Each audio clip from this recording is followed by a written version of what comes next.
Thank God you came. How many more days could I wait? Make plans with you, and I won't let them fall through.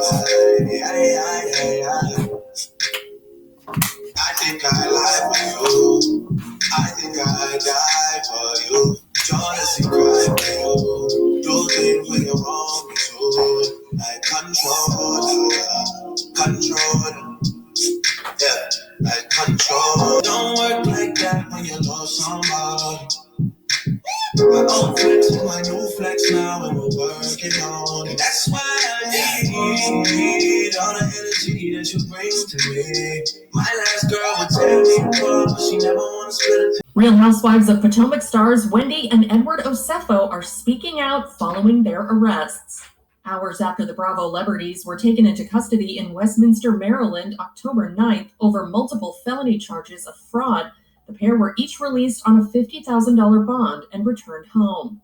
Wendy's rep tells E! News in an October 10th statement, Dr. Wendy Osefo and her husband, Edward Osefo, are back home safely with their family and in good spirits. They are grateful for the outpouring of concern and support from friends, fans, and colleagues. The rep adds the Osefos, alongside their legal team, look forward to their day in court. At this time, they respectfully ask for privacy as they focus on their family and the legal process ahead. The day before, a Maryland grand jury indicted Wendy and Edward, both 41, on multiple felony counts of fraud, 7 for the former professor and 9 for her husband. Additionally, they were each charged with 8 misdemeanor counts of conspiracy fraud and 1 count of giving a false statement to a police officer, according to court records obtained by E! News. The Carroll County Sheriff's Office says in an October 10th statement that the charges are related to an April 2024 incident where the Osefos allegedly fraudulently reported a burglary and theft at their home. The Sheriff's Office shares in a statement to Facebook, upon arrival, deputies met with the homeowners who stated they returned from vacation to find that their home had been entered and numerous items had been stolen. They reported approximately 80 items of jewelry, luxury goods, clothing, and shoes were stolen, worth a total of more than $200,000.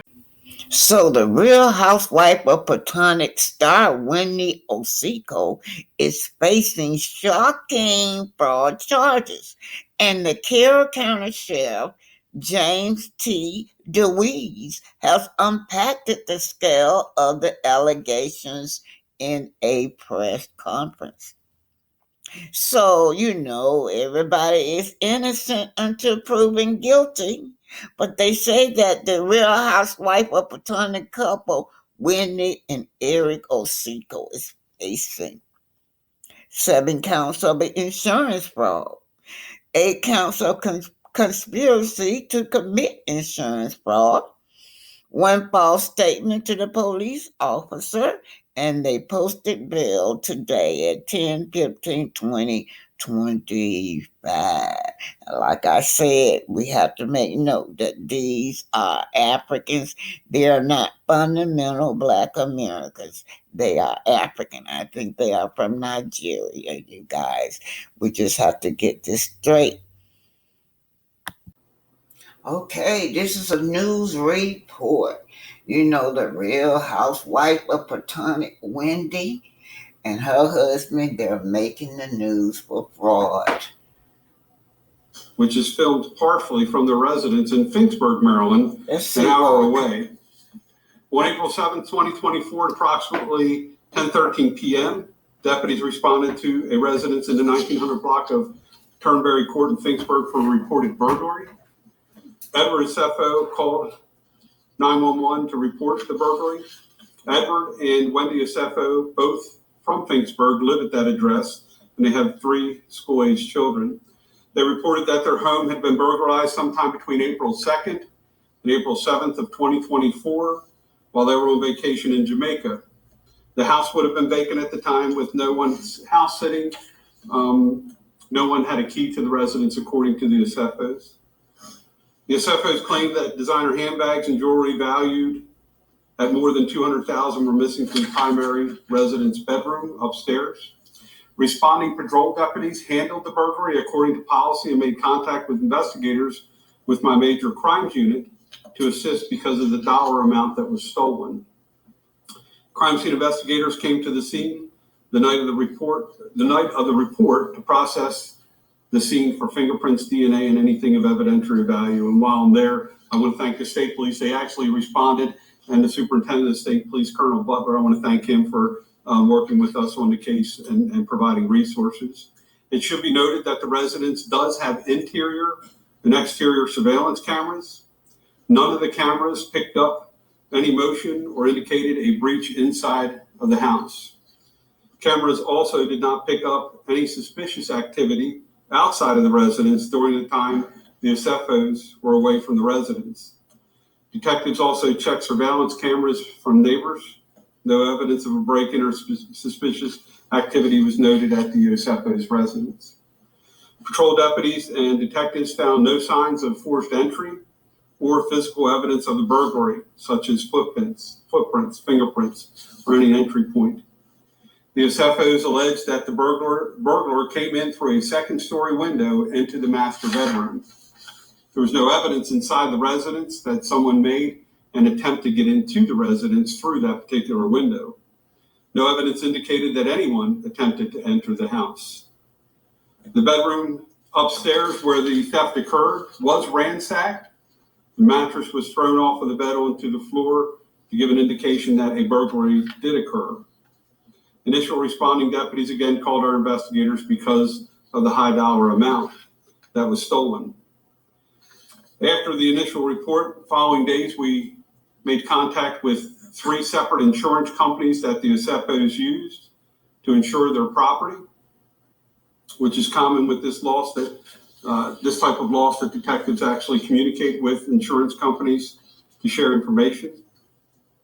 In the days following the initial report, the osefos contacted the detectives several times to provide additional information about the alleged burglary, evidence, and missing items. They also reported the loss to their insurance company. Again, the osefos alleged and claimed that just over $200,000 in items were stolen from the burglary.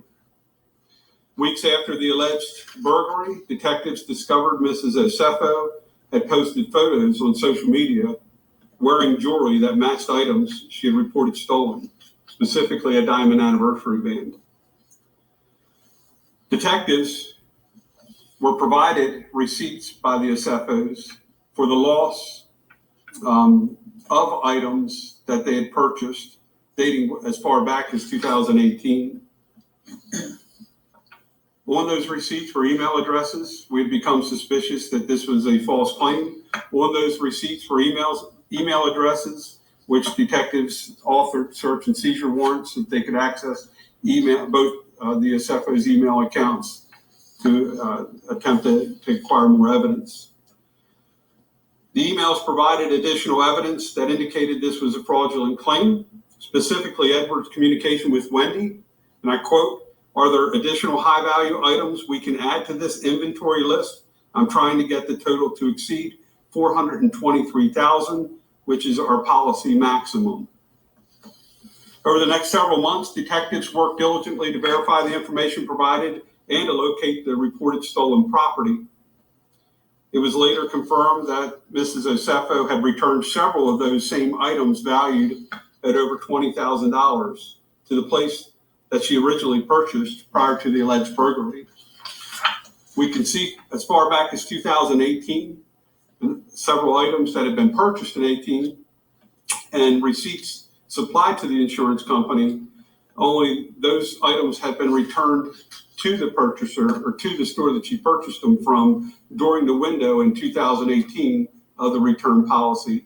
Meaning if it was a 90-day return policy back in 2018, she actually returned those items within that 90-day period. Those receipts were supplied to us, and those receipts were supplied to her insurance company and were alleged by the osefos to be stolen in the original burglary. Based on the thorough investigation conducted by detectives in my office in coordination with the Carroll County State's Attorney's Office, it became clear that the osefos had fabricated the burglary and filed a false report and attempted to fraud their insurance company. On October 29th, 2025, the case was presented to a Carroll County grand jury, which returned indictments against both Edward and Wendy Osefo on multiple counts of fraud and false reporting. Both individuals were located and taken into custody at their Turnberry Court address on the afternoon of October 9th, yesterday, by the Carroll County Sheriff's Office detectives. Deputies executed a search and seizure warrant at the residence during the arrest. An additional 15 items that were believed to be reported stolen by the osefos during the initial report were also located during that search. I just want to know that these are not Black Americans. They are not. They're from Africa, I think, the Nigerians. I just want to clear that up. Seizure warrant. Those items included jewelry and high-end handbags. The osefos were booked into the Carroll County Detention Center and later released on $50,000 bonds, on a $50,000 bond. Real quick, I'd like to acknowledge the work that my office did, Detective Richie Harbaugh. My detectives, they're just absolutely amazing. Richie's one of the finest detectives on the planet. High praise for him. Also, the Carroll County State's Attorney's Office, Mr. Shoemaker, Mr. Culver, and Melissa Hawkins-Smith is who handled the case. He was an American inventor and patent draftsman. His inventions included an evaporative air conditioner, an improved process for manufacturing carbon filaments for light bulbs, and an improved toilet system for railroad cars. In 1884, he joined the Edison Electric Light Company, where he worked as a draftsman. Latimer's innovations in the design of carbon filaments, which were used in incandescent light bulbs, significantly improved the bulb's efficiency and made it more practical for everyday use. His contributions to the lighting industry helped make electric light.